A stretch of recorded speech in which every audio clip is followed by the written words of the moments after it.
Good morning students, class 12।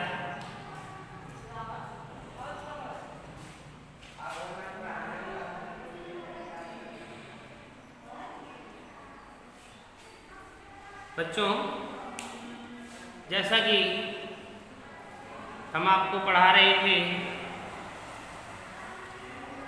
जीवन की उत्पत्ति।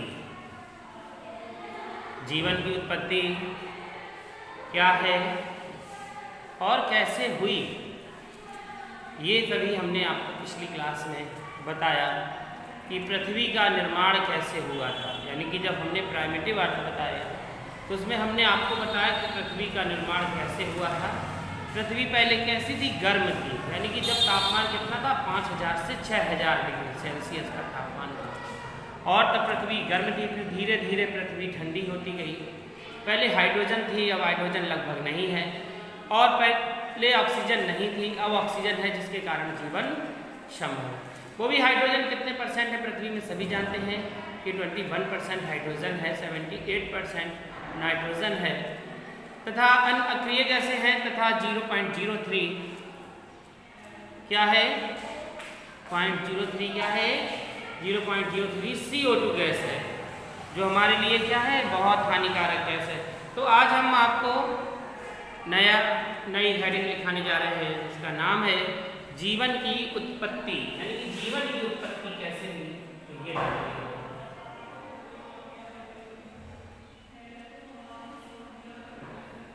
origin of life।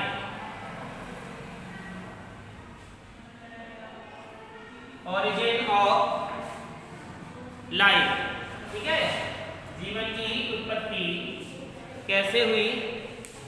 देखिए, जो पृथ्वी है और पृथ्वी पर बहुत सारे जीव जंतु रहते हैं, जिन्हें वैज्ञानिकों ने उनके आधार पर, उनके आवासों के आधार पर, उनके रहन सहन के आधार पर, उनकी बनावट के आधार पर, तथा उनके वातावरण के आधार पर वर्गीकृत किया गया है। इसी प्रकार तथा उनमें सजीवों और निर्जीवों को भी छांटा है, तथा जलीय स्थलीय को भी छांट के उन्होंने उन्हें वर्गीकृत किया है। तो और जीवन की उत्पत्ति कैसे हुई, ये हमारे लिए बहुत मायने भी रखता है। तो चलिए थोड़ा सा बच्चों इसमें लिख लीजिए। इसमें बहुत सारे वैज्ञानिकों ने अपने अपने मत दिए हैं कि जीवन ऐसे बना है, जीवन की उत्पत्ति ऐसे हुई। तो लिखेंगे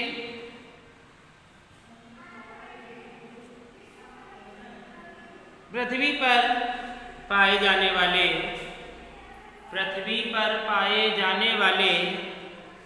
जीवों को दो समूहों में, पृथ्वी पर पाए जाने वाले जीवों को दो समूहों में बांटा जा सकता है या बांटा गया है। पृथ्वी में पाए जाने वाले जीवों को दो समूहों में बांटा गया है, सजीव व निर्जीव। सजीव व निर्जीव ये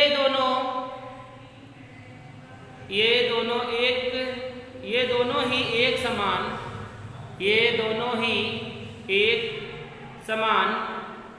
तत्वों कार्बन हाइड्रोजन ऑक्सीजन आदि से बने हैं। फिर भी सजीवों में उपापचय, ऊर्जा प्रवाह, प्रजनन, वृद्धि आदि लक्षण पाए जाते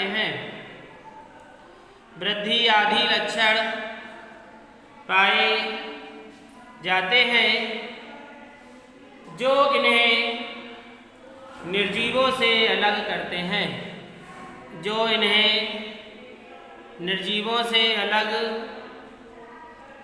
करते हैं, देखिए, इन्होंने ये बताया कि जो सजीव है निर्जीव है। सजीव क्या है? यानी कि जो क्या करते हैं, क्रिया करते हैं तथा अपने रूप स्वरूप को बदलते हैं, गमन करते हैं। लेकिन जो निर्जीव है उनमें ना तो ऊर्जा प्रवाह होता है, ना प्रजनन होता है, ना वृद्धि होता है। तो इस प्रकार के लक्षण नहीं पाए जाते। तो सबसे पहले तो यही दोनों डिफरेंट हो गए कि सजीव है और ये निर्जीव है। तो आपने लिखा होगा कि इन्हें निर्जीवों से अलग करता है। अगली लाइन से लिखेंगे जीवन का निर्माण, चेंज द पैराग्राफ। जीवन का निर्माण निर्जीव तत्वों के जीवन का निर्माण निर्जीव तत्वों के सुव्यवस्थितकरण के कारण होता है। सजीवों का निर्माण, जीवन का निर्माण निर्जीव तत्वों के सुव्यवस्थीकरण के कारण होता है। इससे संबंधित विचारकों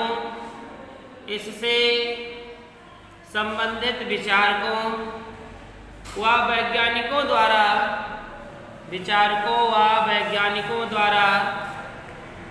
प्रस्तुत परिकल्पनाओं को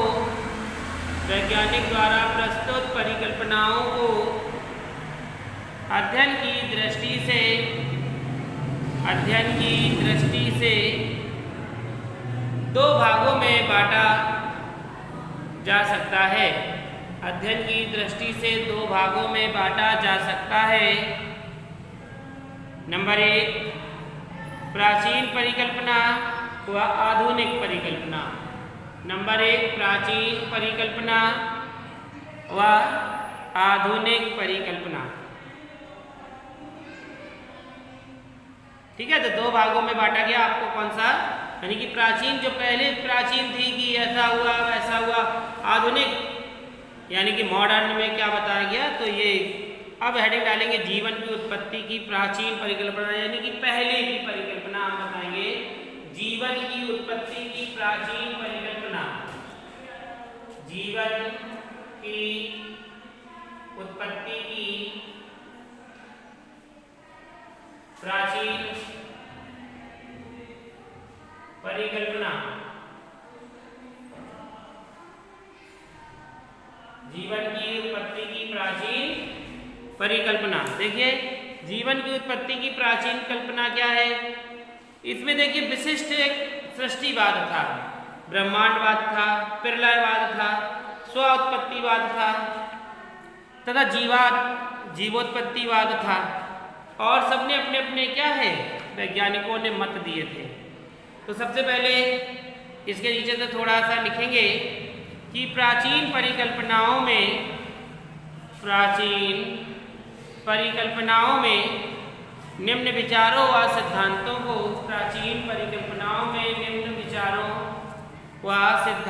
को सम्मिलित किया गया है। नंबर 1 विशिष्ट सृष्टिवाद। नंबर 1 लिखेंगे विशिष्ट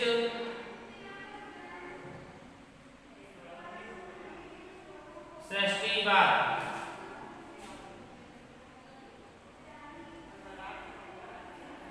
विशिष्ट सृष्टिवाद, थ्योरी ऑफ स्पेशल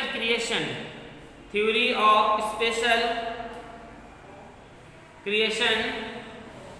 तो देखिए विशिष्ट सृष्टिवाद क्या है, इसमें यानी कि अपना अपना मत दिया गया है। जैसे बाइबल के अनुसार बताया गया है कि सभी वस्तुओं की जो रचना की गई है वह 6 दिन में की गई, यानी कि प्रथम दिन में स्वर्ग बना, द्वितीय दिन में आकाश और जल बना, तृतीय दिन में सूखी वनस्पति बनी, धरती बनी, चौथे दिन में सूर्य चंद्रमा बने, 5वें दिन में मछलियाँ बनी और 6वें दिन में स्थलीय जंतु बने और पुरुष महिला बनी। तो ये तो हिंदू धर्म के, ये तो किसके, बाइबल के अनुसार बताया गया। और अलौकिक शक्ति के आधार पर बताया गया कि ईश्वर ने इसकी रचना की। हिंदू धर्म में बताया गया कि सृष्टि की रचना ब्रह्मा के द्वारा की गई। सबसे प्रथम जो थे वो मनु थे, प्रथम नारी श्रद्धा थी और पुरुष मनु थे। आज पृथ्वी पर जितने भी जीव हैं उसी प्रकार सृजित भी हुए हैं।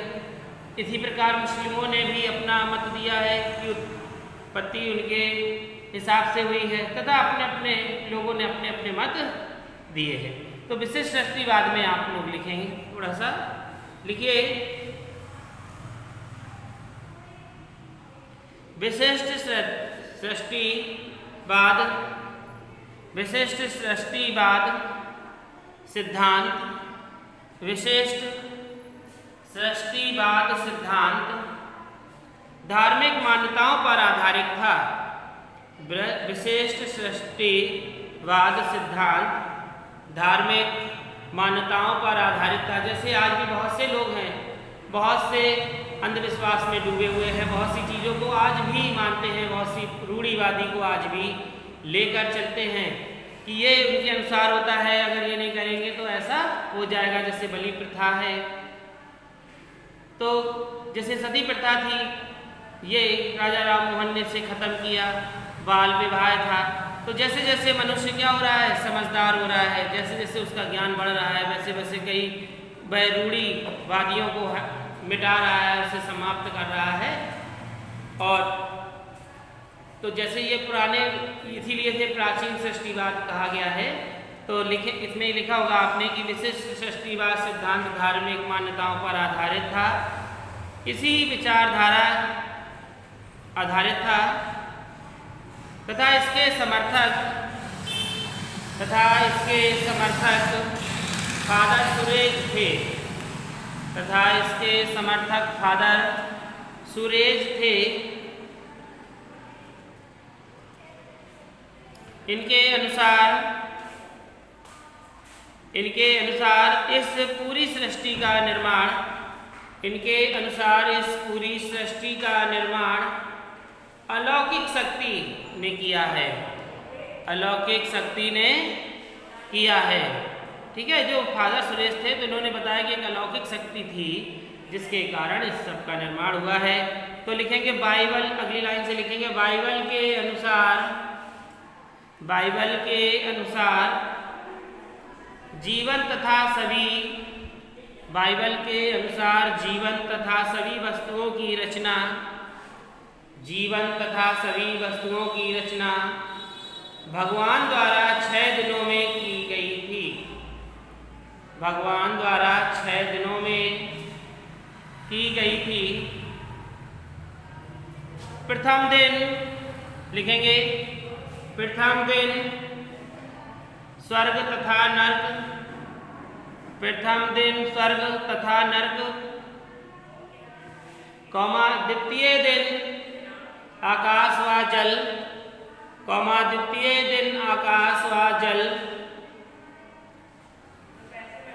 तीसरे दिन सूखी धरती व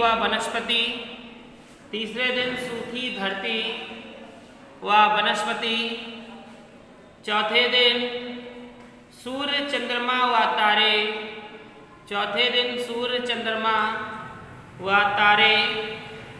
पांचवें दिन मछलियाँ व पक्षी,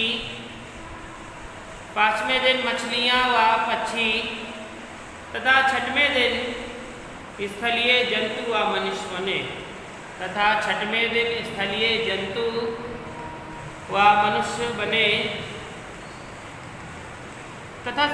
सबसे पहले प्रथम पुरुष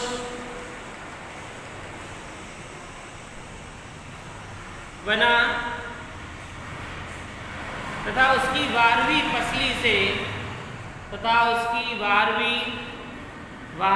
पसली से नारी बनी, प्रथम नारी बनी तथा उसकी 12वीं पसली से प्रथम नारी बनी। ऐसा किसने कहा? बाइबल के अनुसार कहा, फादर सुरेश ने ऐसा बताया कि इस प्रकार से सृष्टि का निर्माण हुआ। तो ये तो बाइबल के अनुसार थे। और अब लिखेंगे हिंदू, अगली लाइन से लिखेंगे हिंदू धर्म के अनुसार। तो हिंदू धर्म में लिखेंगे हिंदू धर्म के अनुसार सृष्टि की रचना ब्रह्मा द्वारा की गई। हिंदू धर्म के अनुसार सृष्टि की रचना ब्रह्मा द्वारा की गई तथा इसमें प्रथम पुरुष मनु व प्रथम नारी श्रद्धा थी तथा इसमें प्रथम मनुष्य मनु व प्रथम नारी श्रद्धा थी। यह सिद्धांत 3 सिद्धांतों पर आधारित था। यह सिद्धांत 3 सिद्धांतों पर आधारित था। ये वाला फैन बंद कर दो। नंबर 1 कौन कौन से आधारित था? तो नंबर 1 पहला नंबर लिखेंगे, आज पृथ्वी पर जितने भी जीव हैं, आज पृथ्वी पर जितने भी जीव हैं वे सभी इसी रूप में सर्जित हुए होंगे। इन्होंने ऐसा बताया कि जो जैसे पृथ्वी में इस तरीके से जीव दिख रहे हैं ऐसे ही कैसे होंगे, उस समय भी होंगे। तो आज पृथ्वी पर जितने भी जीव हैं वे सभी इसी रूप में सृजित हुए होंगे। नंबर 2 पृथ्वी पर जीवों की उत्पत्ति के समय, पृथ्वी पर जीवों की उत्पत्ति के समय यही विविधता थी। उत्पत्ति के समय यही विविधता थी और भविष्य में भी यही विविधता रहेगी। इन्होंने बताया कि जब उत्पत्ति हुई तो ऐसे ही सब कुछ था, अंतर था और आगे भी क्या रहेगा, इसी प्रकार से अंतर रहेगा। तो पृथ्वी पर जीवों की उत्पत्ति के समय यही विविधता थी और भविष्य में भी यही विविधता रहेगी। नंबर 3 पृथ्वी केवल 4000 वर्ष पुरानी है, ऐसा इन्होंने बताया। जबकि बताया गया था कि पृथ्वी अरबों वर्ष पुरानी है, लेकिन यहाँ पर इन्होंने ऐसा बताया है कि पृथ्वी केवल 400 वर्ष पुरानी है। ठीक है, तो देखिए इसमें इन्होंने सृष्टिवाद के अनुसार बताया कि जीवन क्या है, अपरिवर्तनशील और तथा उत्पत्ति के बाद अब से कोई भी परिवर्तन नहीं हुआ। बस क्या आ रहा है, लोगों के अंदर समझ आ रही है। वैसा पहले भी मनुष्य था, उसकी नाक वैसे ही उसी जगह पर थी, आज भी उसी जगह पर नाक है, हाथ है, मुंह है। बस पहले वो किसी तरीके से उपयोग करता था, आज वो समझदार हो रहा है, आज वो किसी तरीके से उपयोग कर रहा है। तो इन्होंने बताया कि कोई भी परिवर्तन नहीं हुआ है और सृष्टिवाद का कोई भी वैज्ञानिक प्रमाण भी नहीं है। अगर इन्होंने बताया कि ऐसा है तो कोई वैज्ञानिक इसका प्रमाण लाए कि सृष्टि का निर्माण कैसे हुआ, लेकिन इसका प्रमाण आज तक भी निकल कर नहीं आया और ये किसी वैज्ञानिक ने स्वीकार भी नहीं किया है कि ऐसा हुआ होगा। ठीक है, तो ये आपने लिखा विशिष्ट सृष्टिवाद। अब दूसरी हेडिंग डालिए। दूसरी हेडिंग है ब्रह्मांडवाद।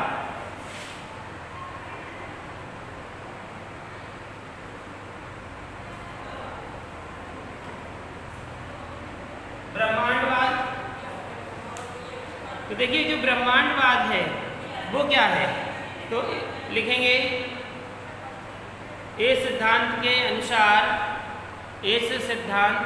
अनुसार जीवन की उत्पत्ति, इस सिद्धांत के अनुसार जीवन की उत्पत्ति पृथ्वी ग्रह पर ना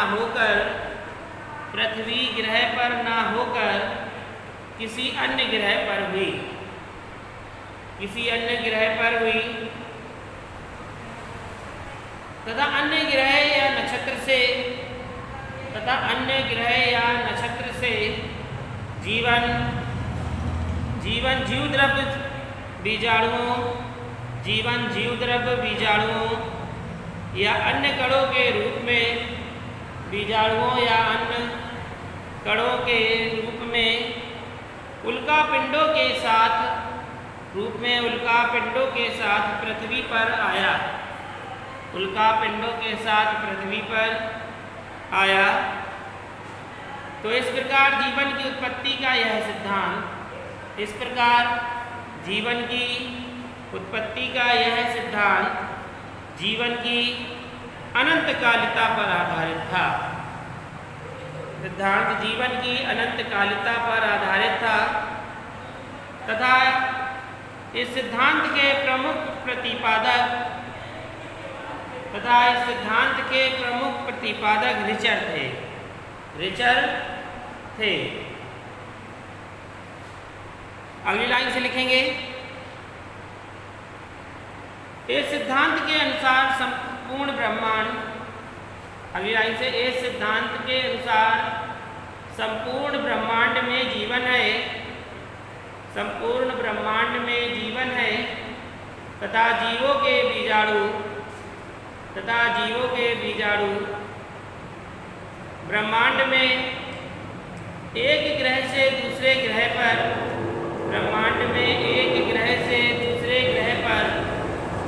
स्वतंत्र रूप से आ जा सकते हैं तथा इन्होंने पृथ्वी पर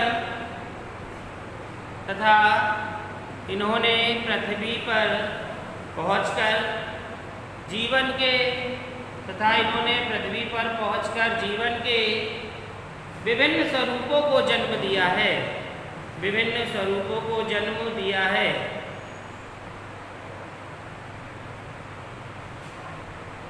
अधिकांश वैज्ञानिक इस समय ब्रह्मांडवाद का समर्थन नहीं करते क्योंकि अंतरिक्ष इतना शुष्क व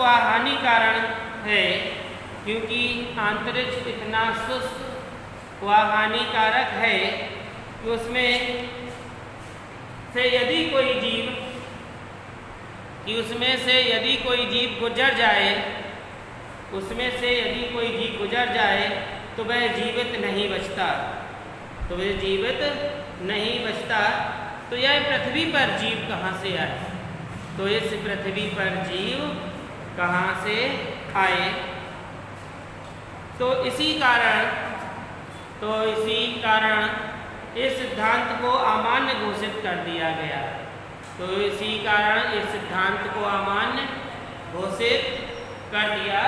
जैसा कि आप बच्चों समझ रहे हैं कि जो विशिष्ट दृष्टिवाद था उसे तो माना गया, लेकिन जो ब्रह्मांडवाद था उसे नहीं माना गया। क्यों? क्योंकि ऐसा बताया गया है कि जो ब्रह्मांड था एक दूसरे ग्रह पर स्वतंत्र रूप से आ जा सकते थे, लेकिन वैज्ञानिकों ने क्या बताया कि यदि अंतरिक्ष से गुजरेगा कोई पक्षी या कुछ भी तो वह शुष्क है और वह जीवित नहीं बचेगा। जब जीवित ही नहीं बचेगा तो जीव कहाँ से आएंगे? तो इस सिद्धांत को माना नहीं गया, इसीलिए इसे अमान्य घोषित कर दिया गया। तो ये तो आपके जीवन की उत्पत्ति की प्राचीन परिकल्पना में हमने आपको बताया। अब कल इसी के आगे हम तीसरा आपको बताएंगे कि प्रलयवाद है, आकाश में कार्बनिक के कारण उत्पत्तिवाद हुई है किस प्रकार से।